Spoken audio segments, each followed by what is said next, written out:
तुमची फॅन होणार आहे. ज्यांनी त्याच्या अगोदर भाषण केलं, मला वाटतंय नीलमताई तुमची पहिलीच वेळ असेल, पण तुम्ही सुद्धा या पंचायत समितीमध्ये आपल्या कामाचा ठसा नक्की उमटवाल.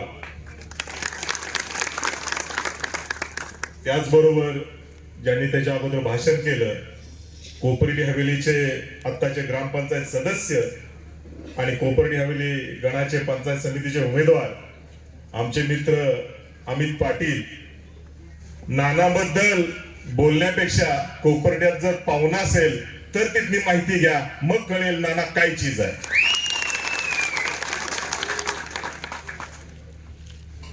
भाऊ, खर तर पहिल्यांदा या उमेदवारांचा परिचय द्यायला पाहिजे. भाऊंच्यावर अन्याय झाला कतर झाला, कारण जिथं रामाला वनवास चुकला नाही तिथं भाऊ तुम्ही काय चीज आहे.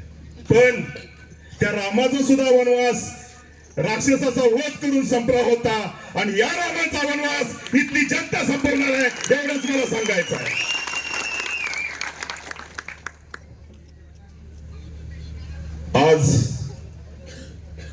आज खरं तर हे सर्व उमेदवार एका पक्षाचे अधिकृत उमेदवार झाले असते. ज्या माणसानं, ज्या पक्षासाठी, भाऊंचं म्हणणं असेल मला पक्षावरती बोलायचं नाही, पक्ष चांगला आहे, सगळं चांगलं आहे, पण पक्षाची अप्रवृत्ती वाढते त्याच्याबद्दल भाऊ नक्कीच बोललं पाहिजे. जर 14-15 वर्ष 20-20 वर्ष या पक्षाचं काम करून जर तुम्हाला उमेदवारी मिळत नसेल तर मला या पक्षातील सामान्य कार्यकर्त्याला विचारायचं आहे, तुम्ही एवढं काम करताय, आज तुम्ही पक्षाचं काम करताय, तुम्हाला ते सोडून दिलं पाहिजे आणि भाऊच्या पाठीमागे उभं राहिलं पाहिजे, तरच पक्ष इथून पुढे सर्वसामान्य कार्यकर्त्याची दखल घेणार आहे. अन्यायाच्या विरुद्ध पेटून उठणारी आमची संघटना, आम्ही आमच्या संघटनेचा उमेदवार दिलेला होता. हा उमेदवार देताना आम्हालाही वाटलं होतं आम्हाला कुठंतरी विचारात घेतलं जाईल.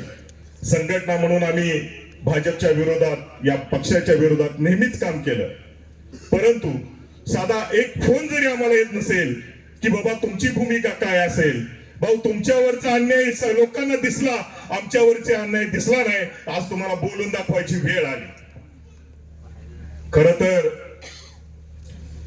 या आपण सर्व भाऊ अपक्ष म्हणून लिहिलंय, मला एवढंच सांगायचं आहे, भाऊ तुम्ही अपक्ष नाही, ही इथं आलेली जनता आणि या कोपर्डी जिल्हा परिषदेतील मतदार हीच तुमचा पक्ष आहे आणि हाच पक्ष तुम्हाला निवडून देणार. पक्ष नावाला असतो, पक्ष एक नाव असतं, पण ज्याच्या मागे जनता असते ना तिथूनच पक्ष तयार होतो, आणि तो पक्ष तुम्ही गेल्या 14-15 वर्षात तयार केलेला आहे, आणि येणाऱ्या 9 तारखेला कळेल की खरा पक्ष कुठला. खरा पक्ष भाऊ इथली जनता, आणि ती तुमच्या पाठीमागे उभा. आज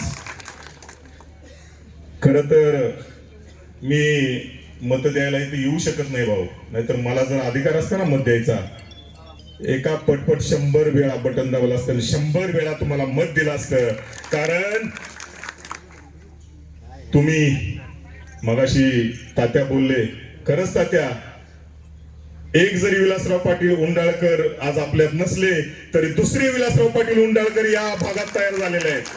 आज कुठल्याही गावात जावा, आम्हाला आमच्या गावात एखाद्या कार्यकर्त्याचं लवकर नाव आठवत नाही, पण भाऊ त्या कार्यकर्त्याचं नाव घेऊन त्याला बोलवतात. ह्याच्यापेक्षा वेगळं नेतृत्व कुठं तयार होत नाही. ज्याला नाव लक्षात राहतं ना त्याला कार्यकर्त्याची अडचणी लक्षात राहते. माणसाकडे भरपूर पैसा असतो, पण ती देण्याची दान काही लोकांच्याकडेच असते, आणि ती देण्याची दान फक्त रामकृष्ण वेताळ साहेबांच्याकडे. या माणसावर अन्याय झालाय का तर झालाय, पण अन्याय जर हा आपणाला मिटवायचा असेल, येत्या 7 तारखेला त्यांच्या विचाराने प्रेरित होऊन त्यांच्या बरोबर जी मंडळी आलेत त्यांना पंचायत समितीमध्ये आणि जिल्हा परिषदेमध्ये आपल्याला मोठ्या संख्येनं पाठवायला लागेल, मोठ्या मताधिक्यानं पाठवायला लागेल. भाऊंच्या बाबतीत बोलायचं झालं, ज्या दिवशी तिकीट नाकारलं त्या दिवशी आम्ही अर्ज भरायला होतो, तिकीट नाकारल्याच कळलं.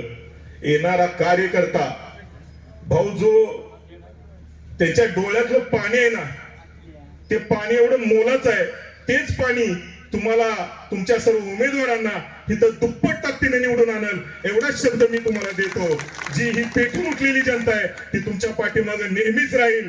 आणि मी आमची रयत क्रांती संघटना म्हणून आणि मला या इथल्या भागातील लोकांना एवढंच आवाहन करायचं आहे, आम्ही नेहमी तुमच्या पाठीशी खंबीरपणे उभं राहिलोय, इथून पुढे पण उभं राहणार आहे.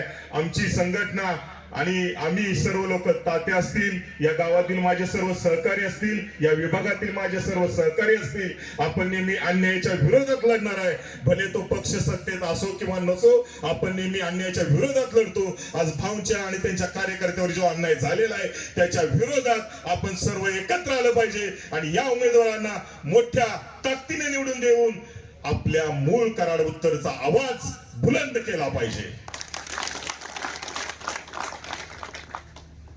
भाऊंचं गाव हाक मारली तरी आपण जाऊ शकतो. हा माणूस आपणाला आपला वाटतो.